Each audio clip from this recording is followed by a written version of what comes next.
Bem-vindos a mais um episódio do Momento RPPS, o podcast feito especialmente para você dos RPPS pelo Brasil. Eu sou a Tassiana Tânia, especialista em investimentos do Banco do Brasil. E nesse episódio, de 7 de julho de 2025, vamos falar sobre os principais pontos que foram destaque na semana passada no Brasil e no mundo.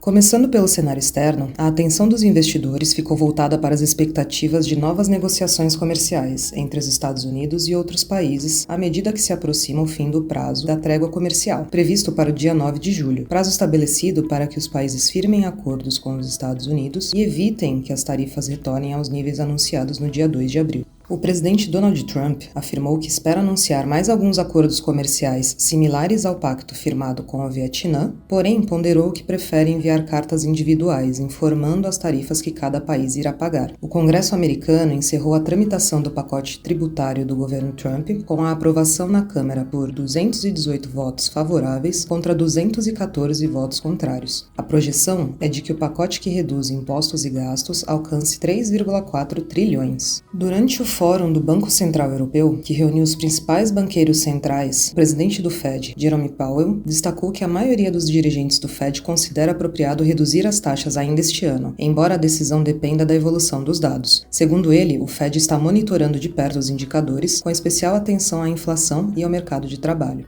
Quanto aos indicadores, destaque para o relatório da ADP, que mostrou uma queda de vagas de trabalho, enquanto o relatório de emprego Payroll apontou aceleração na criação de vagas, com a taxa de desemprego cedendo na passagem mensal. Na zona do euro, a presidente do Banco Central Europeu, Christine Lagarde, reiterou que a instituição está bem posicionada para lidar com as incertezas atuais, especialmente aquelas relacionadas à política comercial dos Estados Unidos. E para os próximos dias, o que temos de agenda? Nos Estados Unidos, os agentes estarão focados nos desdobramentos do prazo final para as negociações comerciais com vários países, antes da implementação das tarifas recíprocas na quarta-feira, dia 9. Quanto aos indicadores, teremos uma semana mais esvaziada de eventos. O maior destaque fica para a divulgação da ata do FONC, que deve seguir o tom do comunicado, em que os membros sinalizaram que pretendem avaliar mais dados econômicos antes de tomar a decisão sobre uma flexibilização monetária. A agenda inclui também leilões de treasuries de 3, 20 e 30 anos. Na Alemanha, o dado final da inflação ao consumidor, CPI, deve permanecer no mesmo nível das suas prévias, com 2% na comparação anual. Na China, os indicadores de inflação, tanto o CPI ao consumidor quanto o PPI, índice de preços ao produtor, estão agendados para divulgação na semana, com perspectiva de continuarem em território deflacionário. E no Brasil, como foi a semana? O CAGED registrou a criação líquida de 148.992 vagas formais em maio, abaixo das projeções, e do resultado de abril, que somou 257 mil novos postos. O secretário executivo do Ministério da Fazenda, Dário Durigan, afirmou que, caso o Brasil mantenha os compromissos assumidos com as contas públicas e cumpra as metas fiscais estabelecidas, será possível corrigir o desequilíbrio fiscal em um prazo de 5 anos.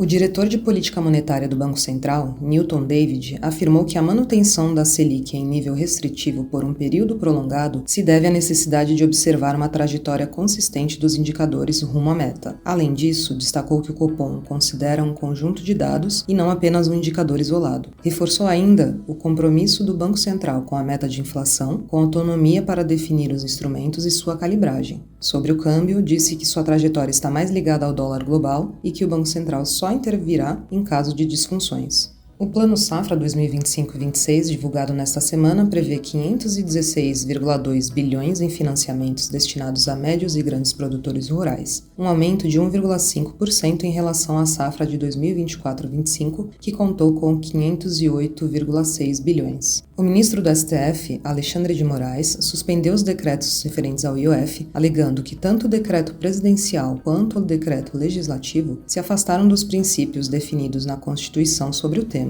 Agora, as alíquotas voltam para o padrão anterior. E qual a agenda para essa semana no Brasil? No cenário doméstico, a agenda de indicadores traz a inflação ao consumidor de junho com perspectiva de desaceleração frente ao resultado anterior, com a descompressão dos preços dos alimentos. Serão divulgados também os dados de vendas a varejo, com expectativa de leve aceleração na passagem mensal, enquanto para o volume de serviços a expectativa é de leve desaceleração, alinhando a visão de que a economia tende a perder o dinamismo nos próximos trimestres em meio ao nível restritivo de política monetária. E na esfera política, espera-se novos debates sobre medidas que possam compensar a suspensão do decreto de aumento do IOF. E como tudo isso impacta a gente na busca pela meta atuarial? Nesse contexto, esperamos a manutenção do viés de alta para as taxas dos Treasuries, com os investidores balizando o pacote fiscal, que traz incertezas para o nível de endividamento americano nos próximos anos, além da pauta comercial, que se reflete em impulso inflacionário, embora por uma perspectiva transitória. Para o dólar, a expectativa é de desvalorização perante a maioria das moedas, inclusive frente ao real, justificada pelos argumentos da questão comercial e fiscal que tem colocado a divisa americana em trajetória de enfraquecimento. A curva de juros no Brasil deve operar com retirada de prêmios, refletindo a queda do dólar e a inflação desacelerando. Para as bolsas no exterior, espera-se um movimento de alta diante da percepção de resiliência da economia americana.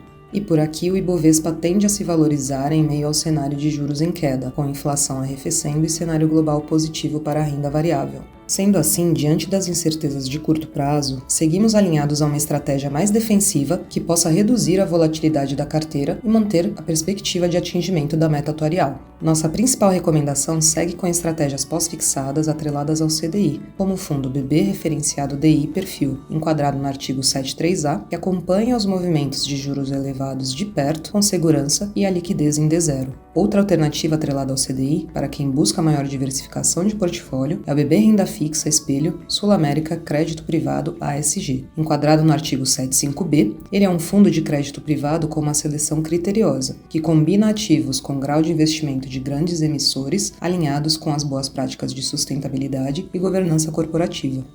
E aí, ficou interessado nas alternativas que falamos? Então não deixe de agendar uma reunião com a nossa assessoria e assim ter uma análise personalizada para ajudá-los na gestão dos seus recursos. Foi um prazer ter a sua audiência nesse episódio do Momento RPPS. Você tem sugestões de temas para conversarmos aqui? Manda pra gente, fale com seu gerente de governo ou seu especialista de investimentos do BB. Então é isso, até semana que vem, Descomplicando o Mundo RPPS. Até mais! Conforme padrões da Anbima e aderentes às resoluções da CVM, seguem avisos obrigatórios antes da decisão de investimentos. Leia o prospecto e regulamento dos fundos antes de investir. Rentabilidade passada não representa a garantia de rentabilidade futura. Fundos de investimento não contam com cobertura do FGC, Fundo Garantidor de Crédito, do gestor ou administrador. Para avaliação da performance de um fundo de investimento, é recomendável a análise de, no mínimo, 12 meses.